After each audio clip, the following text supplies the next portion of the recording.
Аудіокнига українською повністю «Обдури мене». Авторка Рада Лія. Розділ 1. Чи намагалися ви коли-небудь скинути 5 кілограмів за тиждень? А 10? Якщо ні, то ви, мабуть, не знаєте, що таке зайва вага і як вона заважає жити. Можливо, ви переможець у генетичній лотереї, і ваші гормони працюють ідеально.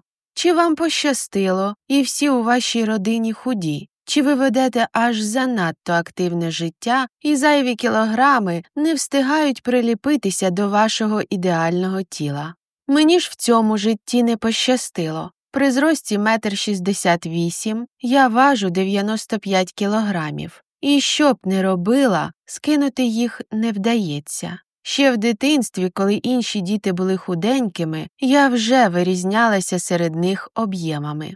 Пам'ятаю, як в дитячому садку вперше дізналася, що в мене є зайва вага, коли підслухала розмову 2 виховательок. Вони обговорювали те, що добрі люди чомусь завжди повні. А потім одна з них сказала: «А от наша маленька Богдана, яка добра дівчинка, спокійна, ласкава, і теж вже є зайва вага». І я тоді задумалася, мені стало гидко і боляче, та я не розуміла чому. Ніби мене лаяли чи докоряли, чи вказали, що зі мною щось не так. Вперше я задумалася над тим, що відрізняюся від інших дітей. Тоді прийшла додому і запитала в мами, чи я повна. «З чого ти це взяла?» – здивувалася мама, і я б на її місці зробила б так само, якби це питання ставила мені 5-річна дитина. «Світлана Анатоліївна так сказала». Мама знизала плечима. «Не звертай уваги. Немає в тебе ніякої зайвої ваги». Вона махнула рукою і пішла займатися своїми справами.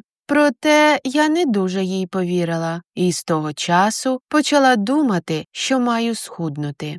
І якщо в цьому віці це було чимось уявним, то починаючи з 12 років, я і справді стала помітно гладшати. Я не пам'ятаю себе худою, принаймні в дорослому віці. Сиджу у своїй кімнаті, за вікном відбувається весняне божевілля, зелені дерева і трава, яскраве сонце, чисте небо. Я виглядаю на двір і помічаю закохану пару. Хлопець тримає за тонку талію дівчину і притискає її до себе. Вони стоять, розмовляють, сміються. Мені ця дівчина видається дуже красивою, впевненою в собі. Вона подобається чоловікам і знає про це. Якась особлива атмосфера є навколо них. Я б теж хотіла мати свого хлопця, чи просто вийти і пройтися вулицею, одягнена в яскравий одяг, маючи гарну фігуру, і щоб всі чоловіки озиралися на мене.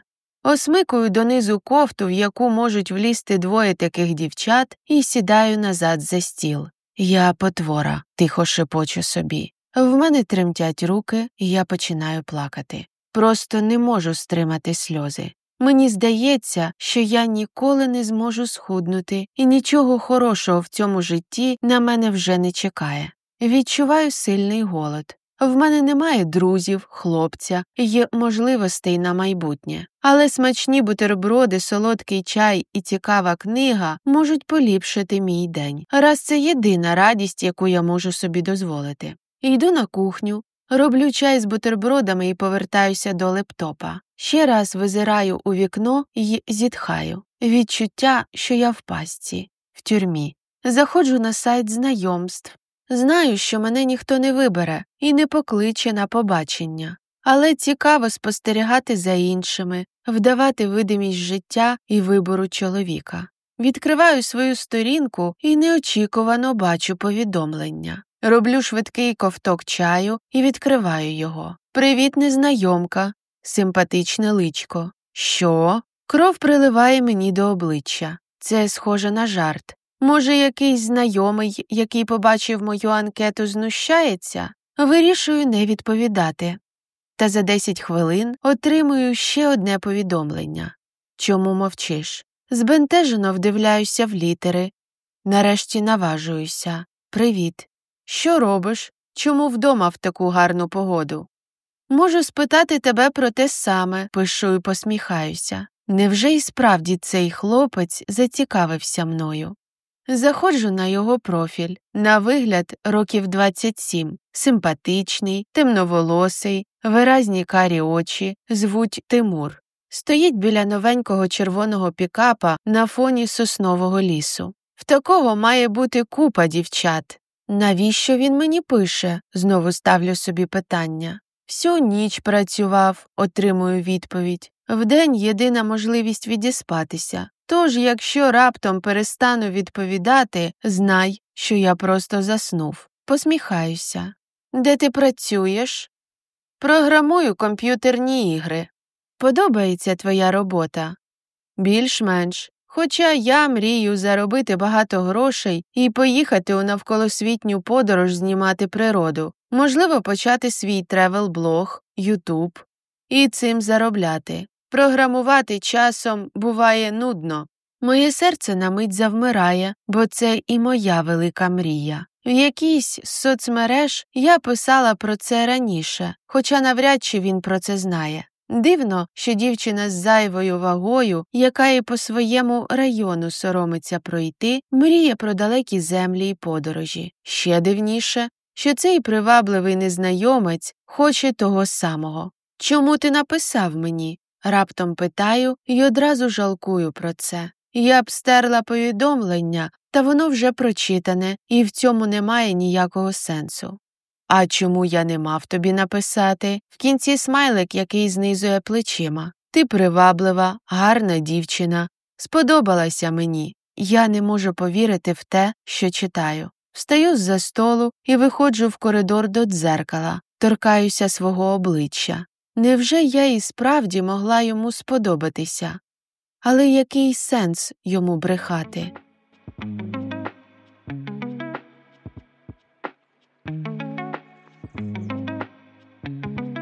Любовні романи українською мовою на каналі Аудіокниги українською Книги Рада Лія. Розділ 2. Мені 25, і я повна невдаха. Це перша думка, яка приходить мені в голову, коли прокидаюся вранці. Силую себе і встаю з ліжка. Доки всі сплять, прямую до ванної кімнати. Я досі живу з батьками, маю зайву вагу і віддалену роботу, яка не приносить мені ні задоволення, ні великих грошей. Заварюю собі каву і сідаю за свій робочий стіл. Я роблю переклади текстів з української на англійську мову. Чим більше таких перекладів, тим більше заробіток. За звичкою заходжу на сайт знайомств перед роботою, щоб подивитися нові анкети. Дивно, але там висять непрочитані повідомлення. Відкриваю одне з них. Це знову Тимур. Завмираю. Не хочеш сьогодні ввечері вийти прогулятися? Я панікую. Моє серце калатає так, що ледве не вистрибує з грудей. Сьогодні зайнята, вибач, пишу й прикушую губу. Якщо він мене побачить, то просто зникне. Я цього не витримаю. З іншого боку, він же бачив мої фотографії. Тоді чому досі пише мені? Від цих роздумів нервую і йду на кухню. Роблю собі яєчню з 5 яєць й грінки. Я б дуже хотіла харчуватися як пташка, самими зернятками і листками салату. Але якщо не наїдаюся, то потім не витримую і з'їдаю вдвічі більше. Вмочую грінку у жовток і відкушую. Це справді смачно. Водночас відчуваю провину за те, що їм, і це неодмінно позначиться на моїй фігурі. Ще більше. Зітхаю. Худі дівчата, ви навіть не уявляєте, як вам пощастило. Ви їсте, що хочете, отримуєте насолоду від життя і водночас залишаєтеся здоровими, привабливими, з гордістю ходите вулицями в одязі, який ще більше підкреслює вашу красу. Ви можете концентруватися на чоловіках, роботі, цілях та чомусь прекрасному і важливому. Такі ж, як я, можуть думати лише про свою потворність, відчуваючи за це сором і збентеження. Боятися навіть з'являтися на вулиці, щоб не почути у свою сторону «Куди преш, товстуха?» або просто сміх вслід. Ми не можемо носити гарний одяг, та і в будь-якому маємо поганий вигляд. Нас постійно засуджують й осміюють. Ми завжди незграбні, безглузді, ми фон для красивих дівчат, подруги для хлопців без можливості перейти у роль коханих, помічники на роботі, бо через невпевненість в собі не тягнемо на провідну позицію, завжди пасемо задніх і часто в душі себе ненавидимо. Ми цапи відбувайли для більш красивих і успішних. Цей світ крутиться навколо підтягнутих сідниць, стоячих цицьок і розміру «С», і ми цьому не відповідаємо. Допиваю каву і беруся за перший текст. Це історія молодої письменниці про американське підліткове життя. Маю тиждень на переклад 100 сторінок. Зав'язую свій куций білявий хвостик і беруся до роботи. В процесі час від часу поглядаю у вікно. Зелена травичка, дерева і яскраве сонечко зводять з розуму. Та я мушу працювати. Треба оплачувати рахунки за квартиру і допомагати батькам. Знову зітхаю. Після 5-го курсу я обійшла 11 співбесід, і жодна компанія не взяла мене на позицію перекладача. Всім потрібен досвід, якого у випускниці універу немає. А може, я просто не сподобалася їм зовнішньо, тож тепер самостійно займаюся перекладами на спеціалізованих ресурсах. Через 15 хвилин знову заходжу на сайт і бачу нове повідомлення. В мене якраз був вільний вечір. Можливо, іншим разом? Так, ще зустрінемося. Скинь своє свіже фото, раптом просить Тимур. На мить ціпенію. Не розумію, навіщо йому це. На сайті є мої фото. Чи, можливо, він думає, що це жарт, і насправді я виглядаю інакше? Кілька секунд сиджу, втупившись в екран. Потім вирішую зробити фотографію, щоб не було ніякої брехні і зайвих очікувань. Беру телефон у руки і роблю кілька селфі з різних ракурсів. Господи, як же я ненавиджу фотографуватися. Відсилаю і відразу виходжу з сайту. Не хочу бачити його відповідь. Кілька годин інтенсивно працюю. Відчуваю втому і легкий головний біль. Тру пальцями очі і за звичкою знову заходжу на сайт знайомств. Там на мене вже чекає повідомлення від Тимура. Ти неймовірна, сексуальна, дуже гарна. Знічуюся, особливо після сексуальна. Знущаєшся? Кров приливає мені до щік. Чого це?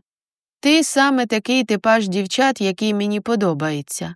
Соковита, із формами. Не розумію чоловіків, які кидаються на кістки. Дивуюся. Мені все ще здається, що він жартує. Та я вирішую це перевірити, бо можливо, що цей хлопець зникне, як тільки мова по-справжньому зайде про зустріч. Гаразд. Я піду з тобою на побачення. Сьогодні. Чудово, відразу відповідає. Тоді чекатиму на тебе на площі Богдана Хмельницького у барі «Два брати». Ще кілька секунд я дивлюсь на його повідомлення. Відступати нікуди. Я сама запропонувала. Богдано, у що ти себе вплутуєш?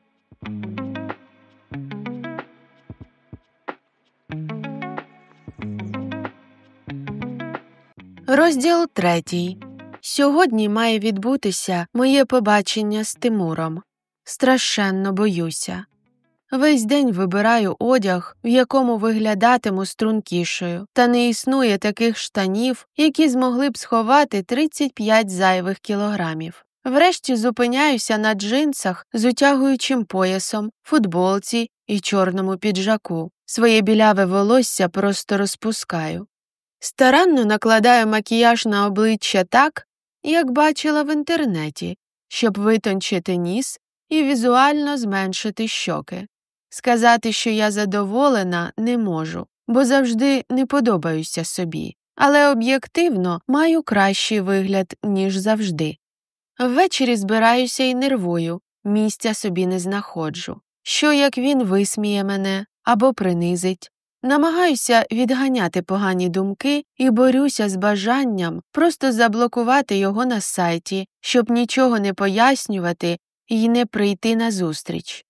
Врешті виходжу з квартири. Коли замикаю двері, помічаю, як тремтять мої руки. Налаштовую себе на те, що, як не сподобається, я можу піти будь-якої миті і не терпіти погане відношення до себе. Таксі підвозить мене до бару. Я розплачуюся і виходжу. Повільно наближаюся до входу. Все ще можу передумати та вирішую ризикнути. Всередині заклад досить щільно заповнений людьми. Майже всі столики зайняті. Багато дівчат і хлопців мого віку п'ють пиво, їдять чіпси чи сухарики. Вони голосно розмовляють, щось жваво обговорюють і сміються. Мене не помічають. На душі відразу стає легше, бо я не люблю привертати увагу, особливо в людних місцях. Озираюся.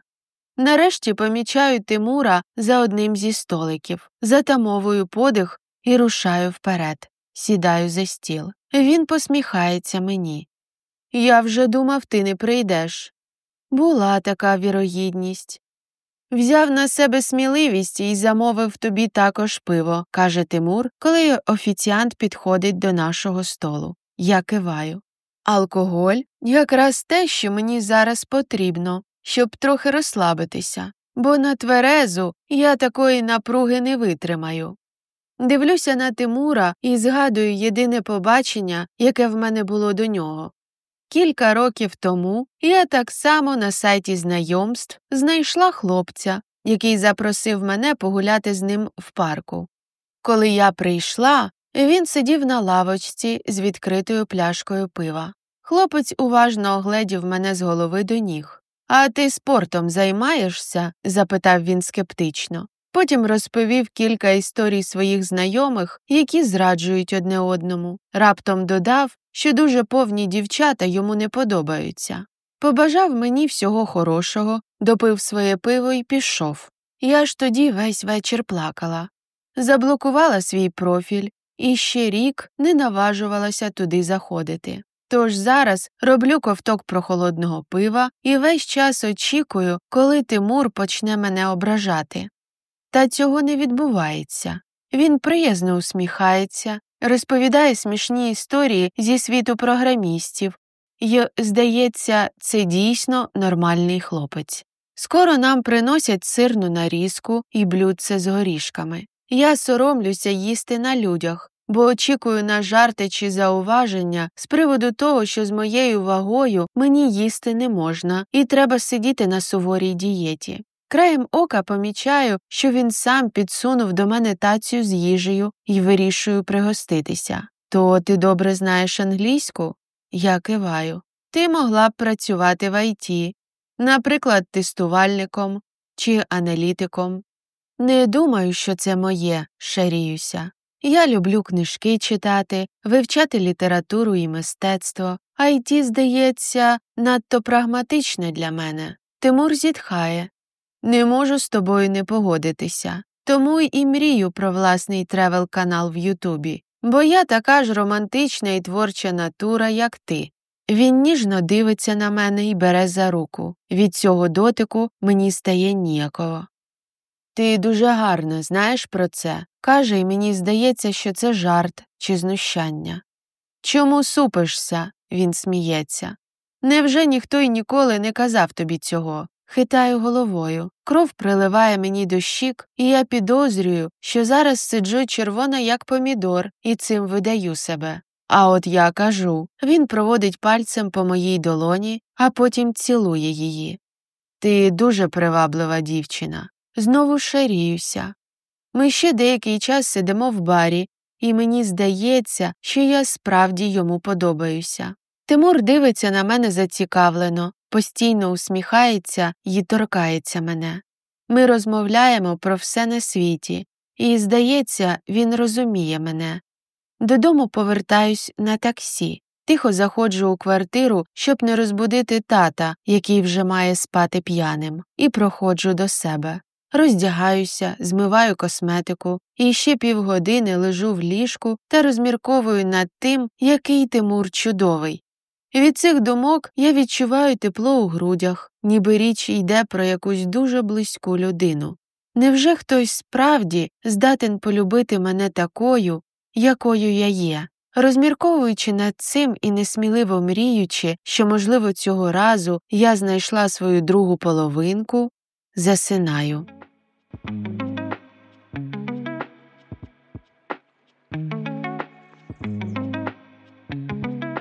Розділ 4. Коли прокидаюся, то відразу хапаюся за телефон. І недаремно. Там на мене вже чекає повідомлення від Тимура. Дякую за приємний вечір. Сподіваюся на наступну зустріч. Моє серце підскакує високо у грудях, і мене накриває відчуття щастя. І ні, це не перебільшення. Я, здається, дійсно щаслива. Нарешті в моєму житті сталося щось хороше. Швидко зіскакую з ліжка і надягаю спортивний костюм. Вирішила від сьогодні бігати зранку, щоб виглядати краще і ще більше подобатися Тимуру. Я не звертаю увагу на зауваження батька, який ще не проспався з чергового запою. Мені не до нього. Цілую у щоку маму і вилітаю на двір. Засовую навушники у вуха, і під чарівний голос мого улюбленого Тедді Свімс я починаю бігти. Сьогодні все здається інакшим, ніж завжди. Ранкова прохолода додає бадьорості, а не дратує. Яскраве сонечко дарує надію. Зелене листя на деревах і трава радують очі. Та вже за 5 хвилин дихати стає важко, в грудях пече, м'язи ніг болять, і, здається, сили покидають мене. Не звикла до спорту. Зазвичай мій день проходить за комп'ютером. Я вирішую купу задач, перекладаю багато текстів, напружую мізки і втомлююся, як собака. Але тіло моє залишається нетренованим. Зусиллям волі змушую себе бігти далі. Час від часу роблю перерви, коли йду спокійним кроком. Потім знову починаю бігти. Я маю чіткий намір – схуднути на 5, а краще 10 кілограмів. Щоб наступного разу, коли Тимур мене побачить, він закохався по вуха і не зміг жити без мене. Коли повертаюся додому, ставлю варитися рис.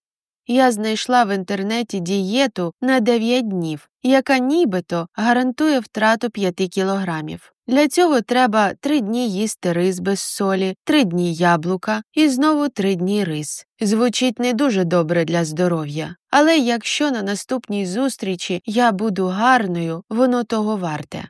«Чого ти вже з самого ранку на кухні?» – чую невдоволений голос батька. «Тобі треба худнути. Це дієтична їжа», – заперечую. «Так, щоб скинути вагу, треба менше їсти або нічого не їсти», – насмішкувато каже батько, «а не варити собі дієтичну їжу». В будь-який інший день я б образилася. Мій настрій би погіршився, я замкнулася б в собі і пішла працювати. Але сьогодні його слова пройшли повз мої вуха. Тепер усе буде інакше. Відчуваю, що маю надію. Що тепер моє життя зміниться. Я схудну, стану красивою. В мене будуть чудові стосунки. Можливо, навіть заміжжя. В кар'єрі та грошах я також досягну всього, що потрібно. Виїду за кордон. І буду згадувати часи, коли з мене знущалися і насміхалися, як страшний сон. Для такої великої цілі я готова не те, що 9 днів голодувати, а зробити все, що завгодно. 9 днів я сумлінно дотримувалася дієти. Кожного дня зважувалася і бігала вранці. Вже на другий день мій ентузіазм пройшов, бо боліли м'язи та не було сил, а ще нудило від несмачного й несолоного рису. На 5-й день я була готова заблокувати Тимура і забути про нього, лиш би мені дозволили знову їсти нормальну їжу і спати вранці. Мене все дратувало. Відчувала постійну втому й апатію. Нарешті на 9-й день зранку я встала на ваги і побачила, що схудла на 7 кілограмів. Можливо, для когось це не результат, і хтось подумає, що вага все одно завелика. Проте, дивлячись на себе у дзеркало, мені здавалося, що я надзвичайно струнка і красива. Моє серце калатало від щастя, песимізм і зневіра моментально зникли. Я підбігла до комп'ютера, зайшла у свій профіль і почала писати Тимуру. «Ти казав, що не можеш дочекатися наступної зустрічі?» «Так і є», – відразу відгукнувся він. «Не розумію, чому в нас було лише одне побачення». Тоді пропоную тобі піти на друге сьогодні ввечері, пишу і завмираю. Хочу побачити його ще раз. Моє серце калатає, коли очікую його рішення. Добре, давай сьогодні, нарешті відповідає. А я біжу до шафи вибирати вбрання, яке підкреслить моє схуднення. Весь день не знаходжу собі місця від передчуття чогось хорошого. Не можу сконцентруватися на роботі. Мені не йдуть з голови думки про побачення. Оці 9 днів голодування, заняття спортом і постійна втома – все заради цієї зустрічі. Нарешті надягаю легку сукню, яка приємно для мене звисає на талії, підкручую волосся, роблю макіяж. Не можу на себе надивитися. Бризкаюся парфумами і щасливо вибігаю з квартири.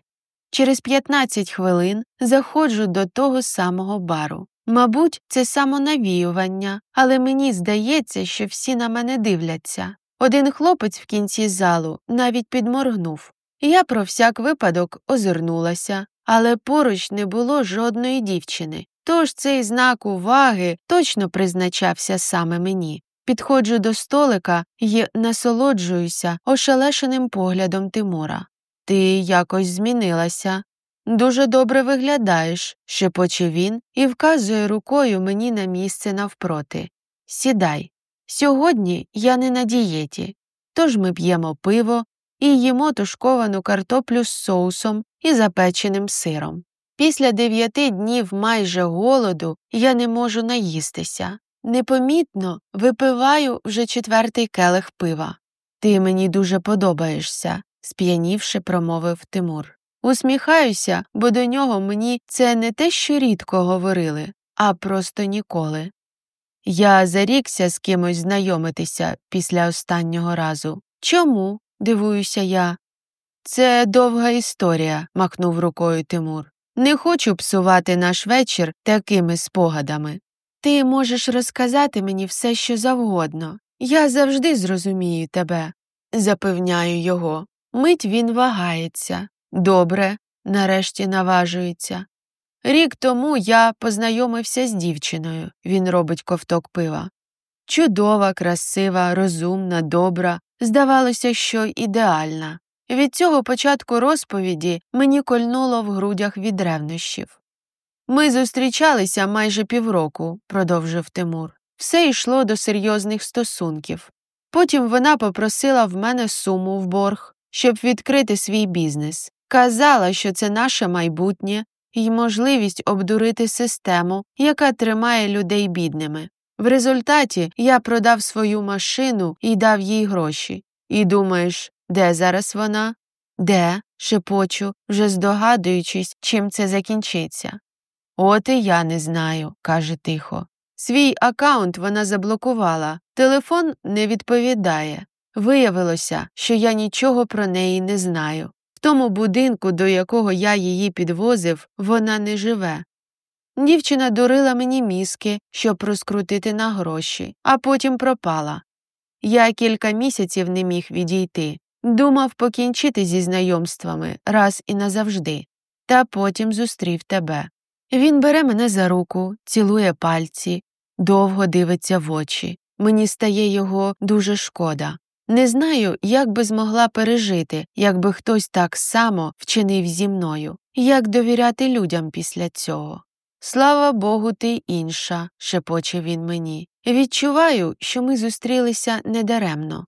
2 птахи з пошкодженими крилами, зневірені в людях, ображені, які пережили глибокі кризи і душевний біль. Тепер розумію, що ми зустрілися не просто так. Створені одне для одного, щоб навчитися любити й залікувати рани. «Дякую, що ти є», – каже він тихо. «Я розповів тобі це і мені полегшало». Стискаю його долоню. Ми дивимося одне одному в очі. Замовляємо ще пива. Відчуваю себе дуже п'яною та довіряю йому. Знаю, що Тимур нічого поганого не зробить, бо він моя половинка.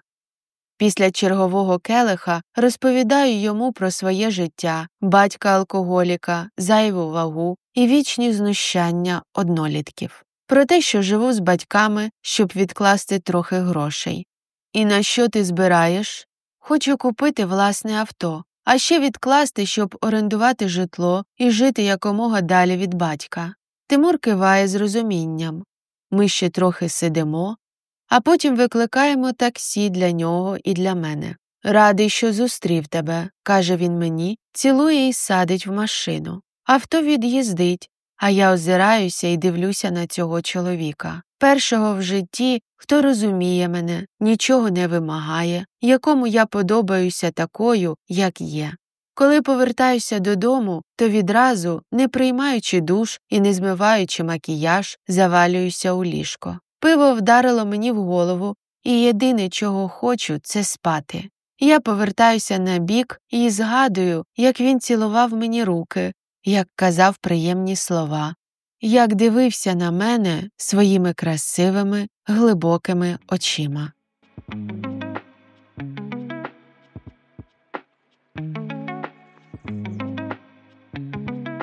Повна аудіокнига українською на каналі Аудіокниги українською повністю романи Рада Лія.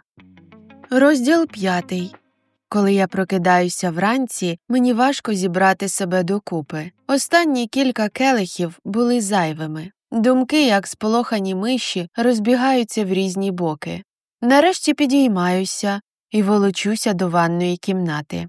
Дивлюся у дзеркало на своє обличчя з набряками і синцями під очима. Але все одно посміхаюся своєму відображенню. Здається, вчора я знайшла собі рідну людину і, хто знає, можливо, споріднену душу. Вмиваюся холодною водою, проводжу рукою по шиї. Ясність повертається до мене і стає легше. Я проходжу до кімнати і за звичкою стаю на ваги. 92 кілограми. Майже вся вага повернулася. Мене накриває відчай. 9 днів я, можна сказати, голодувала. Мене кожного дня нудило, щоб в результаті все повернулося до того, що й було, за один вечір. Стискаю пальці в кулаки і зціплюю зуби, штовхаю ногою трикляті ваги. Йду на кухню і роблю собі каву. Дістаю з холодильника ковбасу і роблю кілька бутербродів з маслом. А грець йому. Все одно ці дієти не працюють. Значить, моя доля така – бути жирною. Сідаю за стіл і вмикаю комп'ютер. Я вже заборгувала по термінах 3 переклади, але мотивації їх робити немає. Оплата маленька, а роботи багато. Все ж змушую себе сконцентруватися і, сьорбаючи гарячу каву та наминаючи бутерброди, працюю. Через кілька годин втомлено тру очі і заходжу у свій профіль. Там купа повідомлень від Тимура. Дивно, але хоч ми давно вже обмінялися номерами телефонів, все одно продовжуємо спілкуватися на сайті знайомств. Я ніколи не зустрічав такої чуттєвої, доброї і емпатичної дівчини, як ти, пише він. І я відчуваю, що починаю червоніти. Ти мені справді дуже подобаєшся. Завмираю перед екраном. Кілька разів перечитую повідомлення і не можу повірити, що саме мені таке пишуть. Мені, не якійсь дівчині з модельною зовнішністю чи багатими батьками, а мені, 92-кілограмовій жирусі, яка у 25 досі живе з батьками. Ти теж мені дуже подобаєшся. Відповідаю і з жахом дивлюся на залишки 3-го бутерброда. Кладу його назад у тарілку і відсуваю від себе. Я ніби була не в собі, коли за хвилину все це з'їла. Все ж не маю здаватися, шепочу і встаю з-за столу. І йду і ще раз зважуюся. На вагах вже 93, але цього разу, не дивлячись на відчай, вирішую, що знову буду слідкувати за своєю вагою. І якщо мені один раз вдалося скинути зайве, то зможу і вдруге. Я маю стати красивою, щоб Тимур залишився зі мною. Раптом відчуваю, що найбільше на світі хочу, щоб він любив мене, щоб закохався донестями. Хочу бути красивою і бажаною. Тож відношу залишок недоїденого бутерброда і вирішую до кінця дня більше нічого не їсти, щоб компенсувати всі калорії за вчорашнє пиво і сьогоднішнє масло й ковбасу. Тепер моя ціль – скинути ще 4 кілограми за тиждень, і я не піду на зустріч з Тимуром, поки не досягну її. Набираю склянку води і сідаю працювати. Пройшло 2 місяці. Я прокидаюся вранці і як тільки відкриваю очі, кулею зіскакую з ліжка і біжу важитися. 80. Від радості починаю стрибати і плескати в долоні. Боже, та я за кожний кілограм ніби душею розплачуюся. Нескінченний голод, біль у м'язах від щоденних пробіжок, слабкість, депресія та зміни настрою. Кожен день – боротьба. Єдине, що підтримує мене на цьому шляху – це Тимур, який незмінно говорить мені компліменти, що я гарна, добра, ніжна і прекрасна. Це стимулює ставати кращою для нього і для себе. В нас вже було кілька побачень, і минулого разу він попросив мене бути його дівчиною. Це трохи старомодно, але надзвичайно романтично. Звісно, що я погодилася. Сьогодні в нас також ввечері буде побачення. Від приємного передчуття стає тепло в грудях. Біжу на кухню і роблю собі омлет з помідорами і чай. Я більше не п'ю каву. Взагалі і чай не дуже корисний. Планую перейти на матчу, яку так рекламують в інстаграмі. Хліб не їм, солодке лише на вихідних. Алкоголь тільки на побаченнях. Ніяких потурань собі не дозволяю. От і маю результат. А ще більше працюю. Важко уявити, як можна більше. Але все ж, в мене з'явилася нова ціль. Я хочу жити разом з Тимуром і намагаюся відкласти якомога більше грошей на це.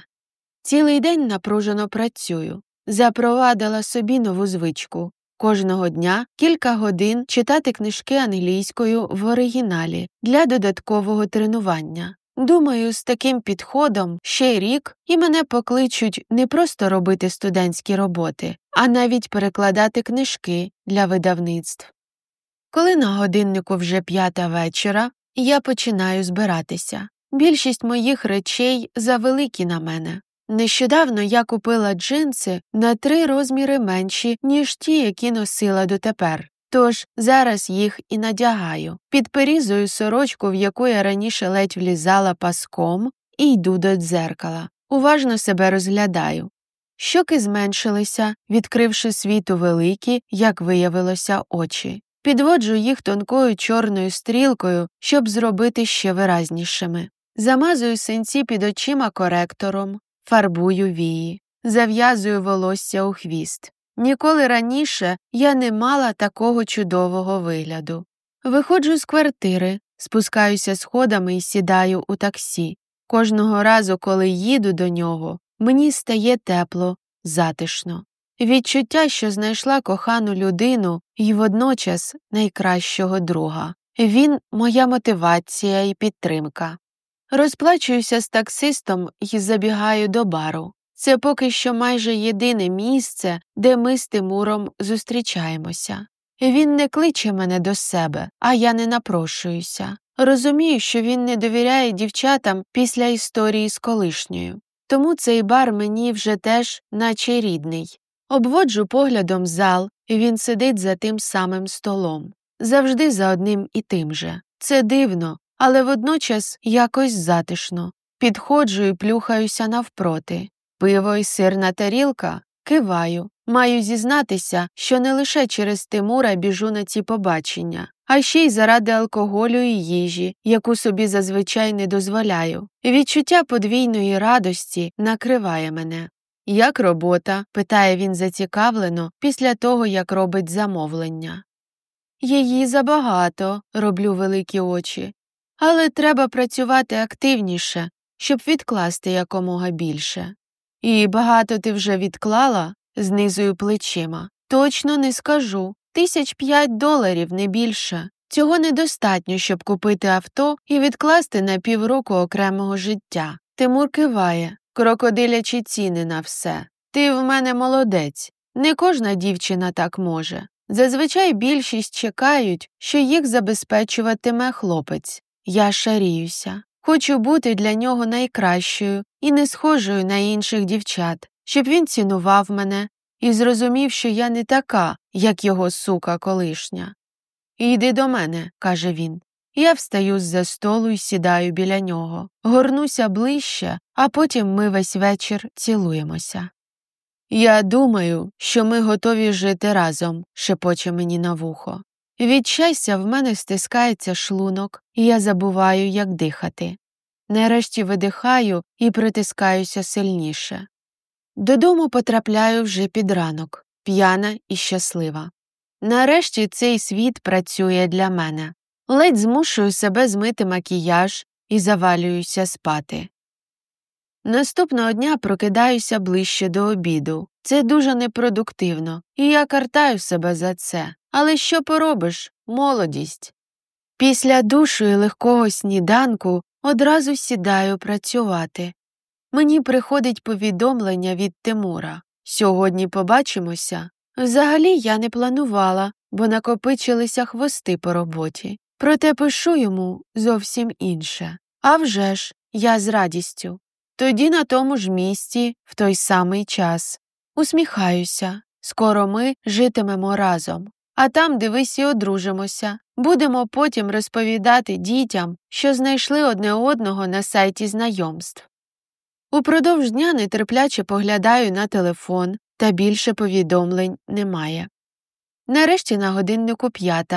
Я зіскакую зі стільця і мчу збиратися. Витягаю з шафи все, що маю. Довго підбираю сукню, підперізую її паском і накидаю шкіряну куртку, яку носила ще в школі. Зараз я схудла до тих розмірів. Розпускаю волосся. Сьогодні роблю собі кучері, бризкаюся парфумами і вилітаю з квартири. Це майже у прямому сенсі. Бо кожного разу я так поспішаю до Тимура, що, здається, скоро в мене й справді виростуть крила. Коли заходжу до бару, мої очі вже звично шукають Тимура. Проте його досі немає. Це вперше, коли він запізнюється. Я проходжу до нашого столу і сідаю, очікую на нього. Дивно, але через 10 хвилин його досі немає, як і через півгодини. Пишу йому повідомлення, та він не відповідає. Замовляю пиво. Сама ж місця собі не знаходжу. Нарешті він з'являється. Я дивлюся на нього, й моє серце завмирає від жаху. Синець під оком й на вилиці, розбитий ніс й нижня губа. Кидаюся до нього. Що трапилося? За що тебе так? Ти з кимось побився? Він відсторонюється. Сідає за стіл і криво посміхається.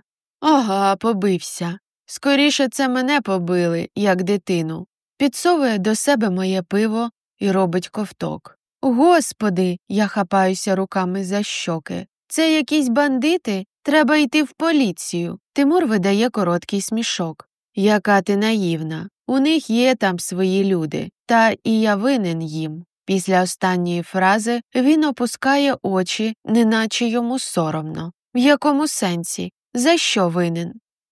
Я позичив в них грошей на лікування мами, коли вона хворіла на рак, але не зміг всього повернути. Та що ж вони за звірі, обурююся. Почекати не можуть? Невже їх вовки народили? Тимур сумно усміхається. В цьому світі нікому й ні до кого діла немає. Він схиляє голову, і мені здається, що зараз заплаче. Скільки ти винен? Навіть не думай, каже мені. Скільки ти винен? Повторюю своє питання. 6 тисяч. Доларів? Дивуюся. Ну, не гривень же, каже з сарказмом. І що буде, якщо ти їх не повернеш? Мене вб'ють. І від його відповіді мені стає важко дихати. Пиши номер рахунку, Богдану, не треба. Пиши, кажу категорично. Він неохоче дістає телефон і скидає мені номер рахунку у месенджері. І я ж тим часом не можу відвести очей від пальців на його руках, подряпаних з засохлою кров'ю. Сльози застилають мені очі. Не хвилюйся, шепочу я йому. Ми вирішимо твою проблему. Все буде добре. Кількома годинами пізніше я вже була вдома. з тяжким серцем роздягнулася і лягла спати.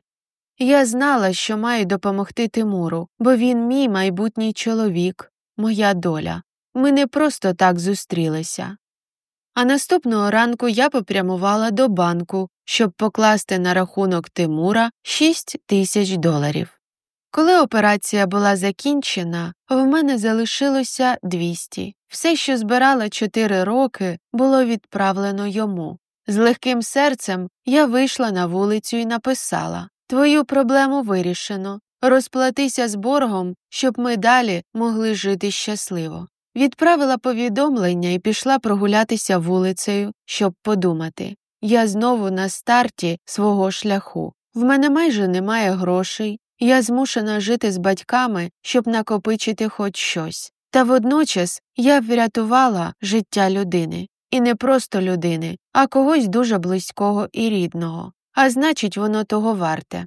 Пройшло кілька годин, а від Тимура не було ніякої відповіді. Спочатку я здивувалася. Моє повідомлення прочитане, гроші отримані. Чому він не відпишеться? Та я мовчу. Не хочу, щоб він думав, що дорікаю йому грошима чи чекаю особливої подяки. Хоча мені неприємно, бо віддала останнє. Роздратована лягаю спати. Вранці, коли прокидаюся, то в першу чергу хапаю телефон і перевіряю повідомлення. Та відповіді немає. Тепер мені стає тривожно, і якісь неприємні сумніви закрадаються всередині. «У тебе все добре?» – пишу йому. Та цього разу моє повідомлення навіть не читають.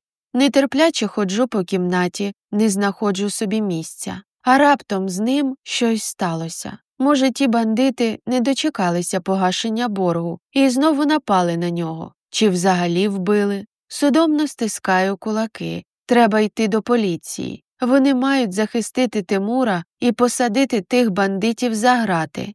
Наступної миті мене кидає у холодний піт. Що я їм скажу? Що я знаю про Тимура, крім його імені? Дивно, але зараз усвідомлюю, що не знаю ні його прізвища, ні адреси. Я не знайома з його друзями, він не казав назву компанії, де працює. Мені невідомо нічого, крім його імені і назви бару, де ми зустрічалися. І ще готелю, до якого кілька разів ходили, бо йому було далеко вести мене до своєї квартири. Ще кілька годин я сиджу у шоковому стані.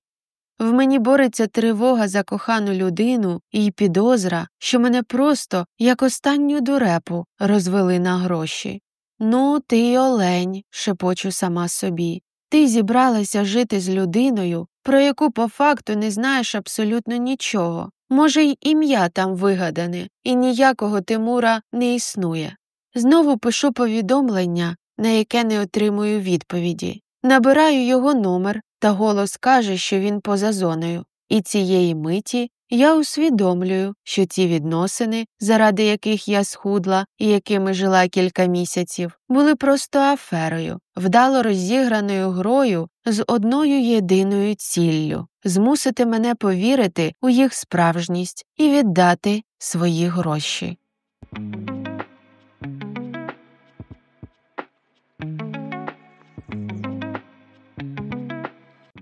Розділ 6. Пройшло півроку. Прокинувшись вранці, я швидко встаю і йду зважуватися. 60 кілограмів. Непогано. Я вже місяць тримаю вагу. Йду в душ, а потім на кухню.